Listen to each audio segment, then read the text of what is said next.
Hey YouTube, tonight we're checking out when YouTubers try to warn their audiences. I saw this video pop up on my timeline just this morning and it's fresh off the presses and I'm really excited to check it out because I'm somewhat familiar with the one regarding Markiplier and Honey, but I really don't know what either of the other ones on the thumbnail we're talking about. And I do love myself a little bit of YouTube drama gossip slash behind the scenes shenanigans. So without further ado, we're just going to get straight into this and see what they have to say. From Markiplier warning his audience about the massive honey scam 6 years ahead of time, there's some shady shit going on. I can't put my finger upon it. to Jacksepticeye's brutally honest warning. Do you think Mr. Beast ruined YouTube? Yes. Here are 8 times YouTubers tried to warn their He's not wrong though. Okay, listen. Mr. Beast is not the one solely responsible for it, but audience, starting with Markiplier, who spent a few minutes during a 2019 stream to vent about a product that every YouTuber except him was promoting. I don't know why, but I naturally distrust Honey. With Honey being a free browser extension promising to help people save money, Markiplier went on to explain his doubts about it. My gut tells me that nothing in life is free. So where's all these savings coming from? They push so much advertising on YouTube. They do brand deals with other YouTubers. Despite admitting that Honey might turn out to be fine, Mark couldn't bring himself to trust it. I got no problem with like the concept of an app that like clips coupon codes for you. That's great. That sounds great on its surface. But there's some shady shit going on. People are getting money out of it, and then people are saving money out of it, and that makes sense, but the other part doesn't make sense, and then something's going on here. Where's all this money coming from? Capping it off with a bold prediction. I have a feeling there's gonna, in like a couple years, there's gonna be the great Honey conspiracy of like 2022. This would become eerily accurate It's pretty in close. 2025, with tech reviewer Megaleg being the first YouTuber to expose the ugly truth. Honey is a scam, and the majority of claims promoted by those influencers aren't even remotely true. The scam affected both the user and the content creator. The user would always get the worst possible discounts, while the creators would lose affiliate revenue to Honey. Once Megalag spoke out, other YouTubers stepped forward too, including tech reviewer Marcus Brownlee, who would also explain the scam and credit Mark for getting it right all along. And there was a hilarious clip of Markiplier from like 4 years ago being very suspicious of them. Mark admitted that while he knew something was wrong, the extent of the scam still shocked him. I just knew that it didn't feel right. I never took a Honey deal because I didn't trust it. And holy shit, it was so much worse than I ever could have imagined. Markiplier has every reason to feel smug about his prediction, much like PewDiePie, who was the first YouTuber to... okay, yeah. So I do know enough to at least comment on that one. That is, first of all, good on him. It's always good to trust your gut in situations like this where something just feels off, because 90% of the time or more, if it feels off, it probably is, especially when somebody's just offering you something that's totally free and totally amazing and totally incredible all around. You have to ask how they're making money out of it, how they're making a business out of it. And in the case of Honey, they literally had it so that they screwed the YouTubers or other content creators by making it so that when you activated it, it immediately replaced the affiliate link with their link. So the content creators actually weren't getting paid for their affiliate links, which is obviously hugely damaging to a lot of these content creators' businesses. Granted, affiliate links are usually a smaller part of their business than other things because they're not super consistent and predictable. But with that said, it's obviously a scam to them. And then on the consumer side, the problem was that they basically used it to get stores to then offer like bum deals. And so by using this, summing it up as they got the worst deals and, they got the worst deals and the YouTubers got screwed is pretty accurate. But I think it actually was even worse than just getting the worst deals. It's like they would actively change the price incentives with Honey. It was a little bit complicated, but yeah, it was good on him for that one. Warn about the dark side of Ryan's world. It's kind of like seeing child stars on television because like their parents are literally forcing them to do it. and it's just something sad about it. He would make this comment on January 3rd, 2017, when he sat down to react to an article making a bold claim. What is this? 5-year-old threatens to dethrone YouTube king PewDiePie over my goddamn dead body. Pewds would go on to review this up-and-coming Okay, I'm just gonna say I've never watched PewDiePie.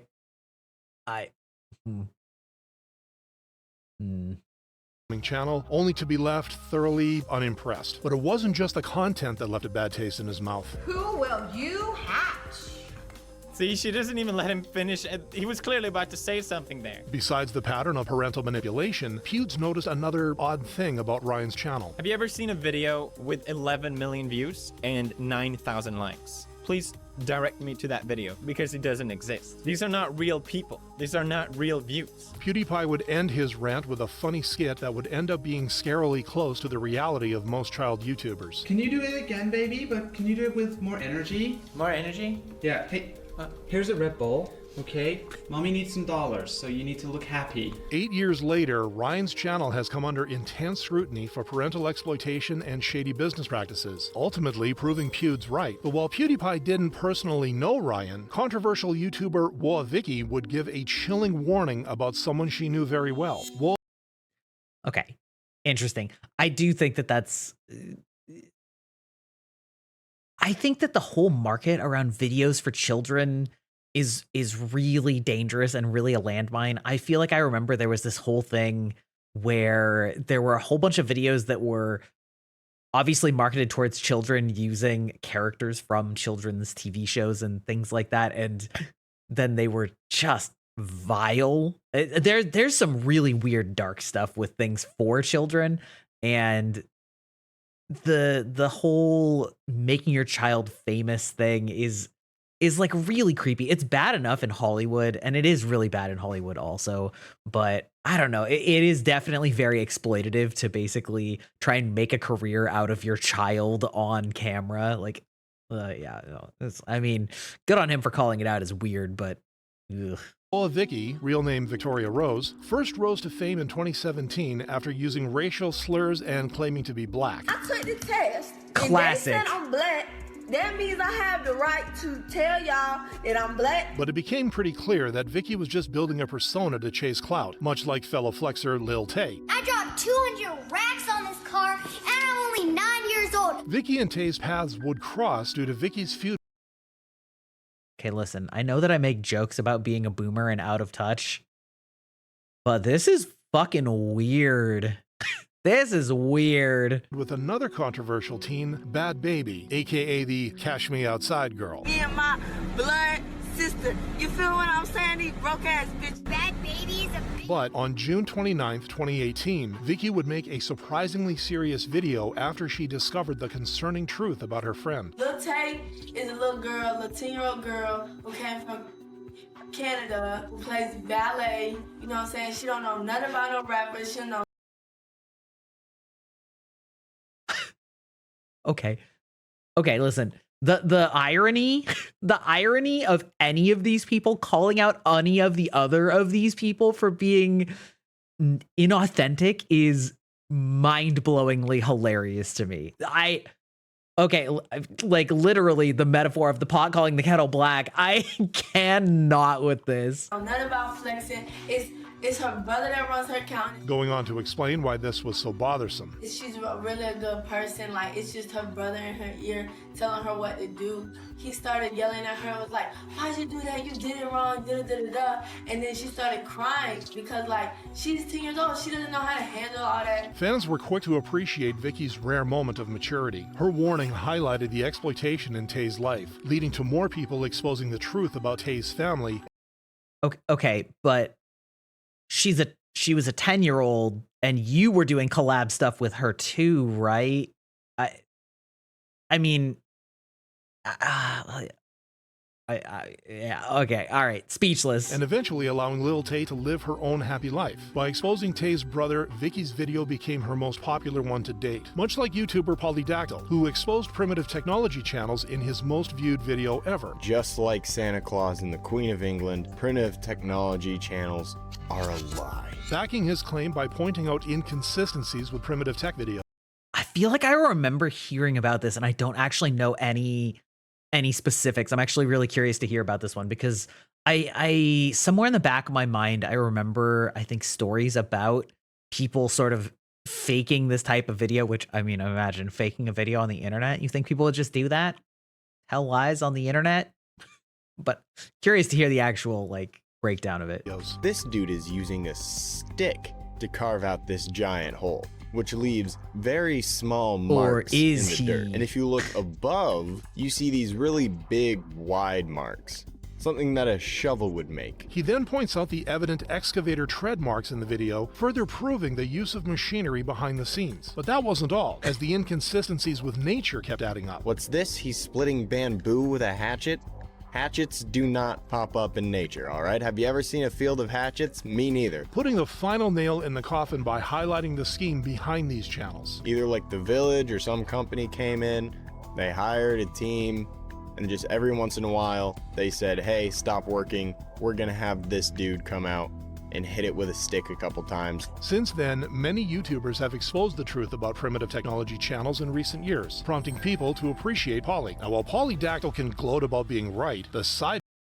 Okay, but let's be real. First of all, nobody's really being exploited there. And second of all, well, a couple things. One, hatchets absolutely existed in ancient times, not iron, but like we use primitive tools for literally tens of thousands of years. But further, yeah, obviously it's faked, but there is a certain aspect of like showing that it can be done by doing like a proof of concept of digging through the dirt with the stick and, you know, doing that. I don't know. Of all the scandals, that's a pretty manufactured one, so to speak. I could not really care less about it. It is kind of funny, though. Sidemen can pat themselves on the back after warning their fans of a scam. In 2025, the Sidemen charity football match was taking place in Wembley, featuring popular YouTubers like Kai Cenat and Logan Paul, causing the tickets to be in hot demand. But in the months leading up to their event, the group became aware of a disturbing activity. Bots and fake accounts are claiming to sell charity match tickets. These are most likely scams. People were grateful for the timely announcement. Surprisingly, this wasn't the first time the Sidemen had to deal with ticket trouble around their annual event, with the 2024 edition affected as well. We check on eBay, people are reselling. I really dislike the fact that people have thought, there's a charity event, let me go and buy a ticket disgusting. so I can sell it to make 10 times the price of the ticket for myself. Among the many stars who took to the field in 2025 was Mr. Beast, who had been the subject of a warning by YouTuber Jacksepticeye. Do you think...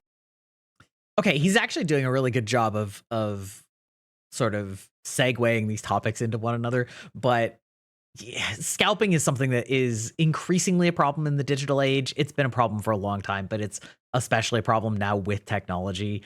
And to do it with something that is for charity is just doubly disgusting, but also, unfortunately, not shocking at all. I think Mr. Beast ruined YouTube. Yes. Before getting this question during a lie detector test, Jack would be asked by Tommy Innit about his thoughts on YouTube. Would you say YouTube's changed for the worse? Yes. Leading to a follow-up question that revealed a shocking confession from Jack. Do you like Mr. Beast? No. Jack, do you think Mr. Beast ruined YouTube? Yes. When asked about his reasoning, Jack didn't hold back. Because it became more about views, money, and popularity than it did about having fun. The clip went viral, prompting Mr. Beast to hit back with a response on X. Most of the internet sympathized with Mr. Beast, with some even questioning Jack's motives. But while Jack didn't respond, his words... Was that Quebble Cop? Wait.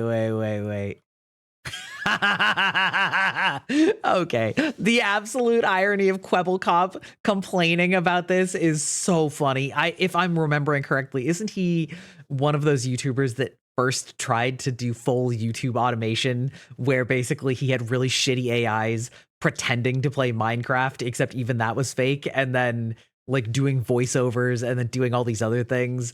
I don't know. I just find that very ironic.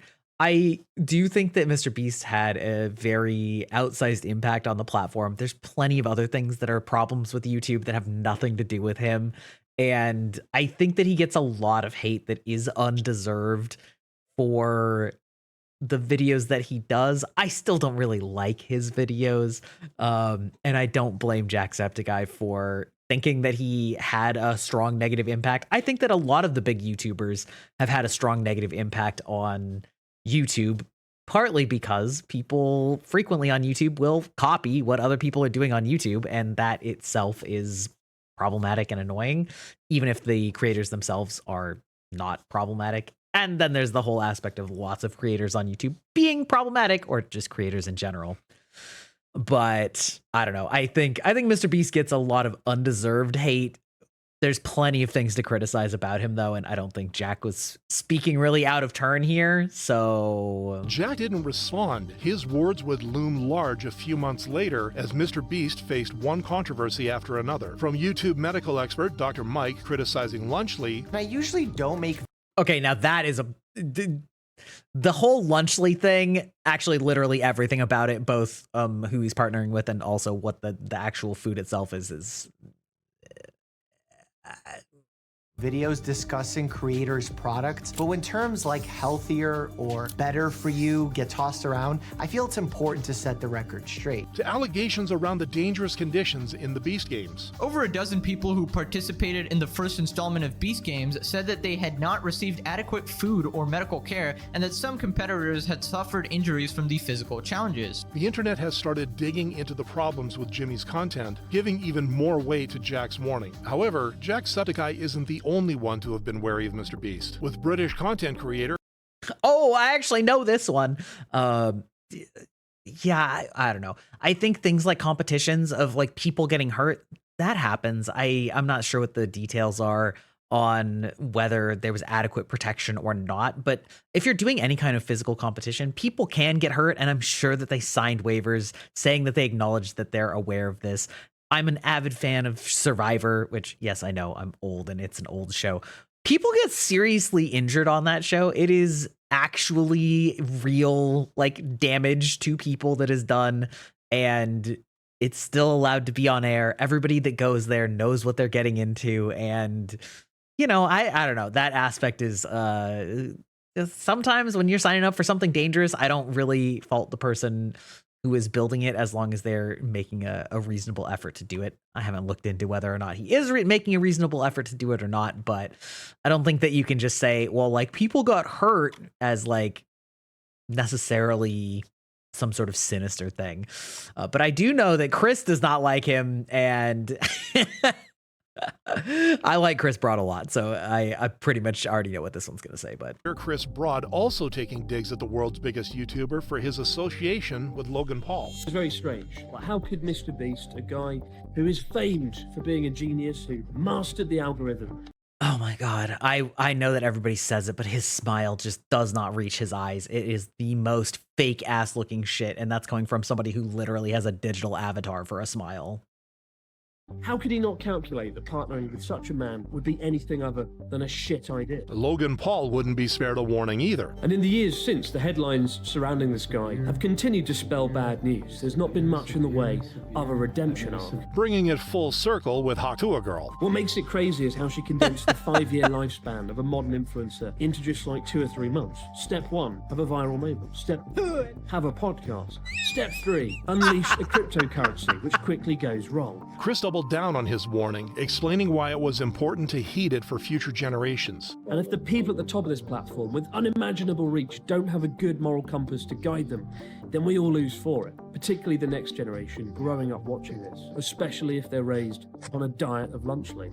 My message this Christmas is simple. Choose very carefully who you watch on YouTube. Along with his video gaining almost 2 million views, Chris would also be praised by fans. While Chris's warning is being taken seriously by the internet, the same can't be said for American YouTuber TJ Kirk, aka The Amazing Atheist, whose warning about a Finnish gunman went unheard. On June 8th, 2007, TJ filmed a rant on the infamous Columbine school shooters Eric Harris and Dylan Klebold and the people who admire them. I want to talk about these kids, and not just kids, there's adults too, who seem to extol Eric and Dylan here on YouTube. I'll link to all of their profiles once again. TJ would end his rant with a chilling warning about the exact people who should be investigated. We're always talking about warning signs, and could we have seen it coming? Well, you know what? If you want to look for warning signs, there they are. Those are your warning signs. One of the profiles on TJ's list was Natural Selector 89, real name Pekka Erik Avinen, a Finnish teenager who would go on to unalive 7 students and his principal at a high school 5 months after TJ's warning. In the aftermath of the tragedy, TJ would express his disappointment at his warning falling on deaf ears. You could probably tell that I'm not happy about my vindication because it was something that I warned you would happen, something that I told you to be mindful of. And you didn't. You weren't mindful of it. You criticized me for it. However, his accurate prediction would push him into a brighter spotlight, with the internet crediting him for being ahead of his time. I haven't seen this video in over 10 years, but the algorithm treated me well today. In a way, it's prophetic of the time we live in now, where mass shootings are part of the regular news cycle, making TJ's warning one of the most relevant ones of our time. Well, that one went from 0 to 100 in about 2.5 seconds, going from, listen, we don't like Mr. Beast and we don't like Logan Paul, to school shooters. I mean, yeah, obviously a horrible situation and something that I grew up with, unfortunately. And I don't know, that last one is really hard to talk about because he's got a perfectly salient point. These are the people that you should be looking out for, watching out for. But legally, there's also very little that you can do until somebody does something. Guilty until, innocent until proven guilty, and all that. We don't arrest people for pre-crime, even though we should be watching for warning signs. And I don't know. That's that one definitely felt out of place. You know what I mean? I am curious about this because this is the first time I've seen this channel, and I'm not am I crazy for thinking that this sounded like it was also read by an AI? I'm just curious about that. Yeah, I don't know.